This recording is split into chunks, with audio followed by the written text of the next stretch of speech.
రానున్న 2025 నూతన సంవత్సర వేడుకలను ప్రజలు కుటుంబ సభ్యులతో తమ ఇళ్లల్లో జరుపుకోవాలని నంద్యాల జిల్లా ఆళ్లగడ్డ డీఎస్పీ రవికుమార్ సూచించారు. ఆళ్లగడ్డలోని డీఎస్పీ కార్యాలయం వద్ద సోమవారం హెల్మెట్ బైక్ ర్యాలీని డీఎస్పీ రవికుమార్ ప్రారంభించారు. ఈ సందర్భంగా ఆయన మాట్లాడుతూ కర్నూలు రేంజ్ డీఐజీ కోయా ప్రవీణ్ కుమార్, జిల్లా ఎస్పీ అదిరాజ్ సింగ్ రాణా ఆదేశాల మేరకు ఆళ్లగడ్డలో హెల్మెట్ ఆవశ్యకతపై బైక్ ర్యాలీ నిర్వహించడం జరిగిందని తెలియజేశారు. హెల్మెట్లు ధరించకపోవడం వలన ప్రతిరోజు ఎన్నో ప్రమాదాలు జరిగి ఎందరో ప్రాణాలను కోల్పోతున్నారని ఆవేదన వ్యక్తం చేశారు. టూ వీలర్స్ నడిపే వాహనదారులు ప్రతి ఒక్కరూ తప్పనిసరిగా హెల్మెట్లను ధరించాలని, వెనుక కూర్చున్న వారు కూడా హెల్మెట్లను ధరించడం మంచిదని డీఎస్పీ రవికుమార్ తెలియజేశారు. అలాగే మోటార్ వాహనాల చట్టం ప్రకారం వాహనాలు నడిపే ప్రతి వ్యక్తి తప్పనిసరిగా లైసెన్సులు కలిగి ఉండాలన్నారు. డ్రైవింగ్ లైసెన్స్ విషయంలో ఎవరికైనా ఇబ్బందులు ఏర్పడితే రవాణా శాఖ అధికారులతో మాట్లాడి వారికి తప్పనిసరిగా లైసెన్సులు వచ్చే విధంగా చర్యలు తీసుకుంటామని డీఎస్పీ రవికుమార్ వివరించారు. అలాగే ఇన్సూరెన్స్ పత్రాలను కూడా వాహనదారులు కలిగి ఉండాలన్నారు.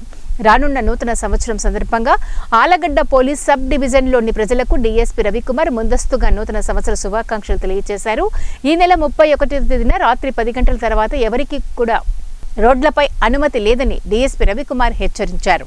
రేపు రాత్రి వాహనాల తనిఖీ అన్ని కూడళ్లలో ఏర్పాటు చేయడం జరిగిందని, తాగి వాహనాలు నడిపి పట్టుపడితే వారిని ఖచ్చితంగా జైలుకు పంపిస్తామని డీఎస్పీ రవికుమార్ హెచ్చరించారు.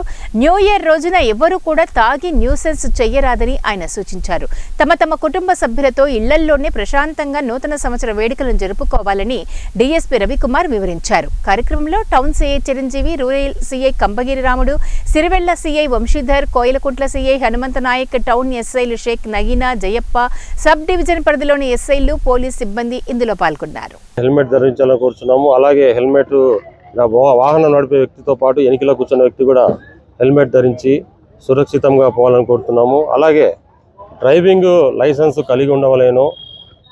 డ్రైవింగ్ లైసెన్స్ ఎవరైనా కూడా లేకుంటే కూడా మా దగ్గరికి వస్తే ఎంబీఏతో మాట్లాడి వాళ్లకు ఎటువంటి ఇబ్బంది లేకుండా లైసెన్స్ ఇప్పించే మార్గం కూడా మేము చేస్తామని మరీ కోరుచున్నాము. అలాగే అందరికీ కూడా అడ్వాన్స్ హ్యాపీ న్యూ ఇయర్. ప్రతి ఒక్కరు కూడా ఆ రోజు వారి యొక్క కుటుంబంతో ఆ రోజు ఏదైనా సెలబ్రేషన్ చేసుకోవాలని కోరుచున్నాము.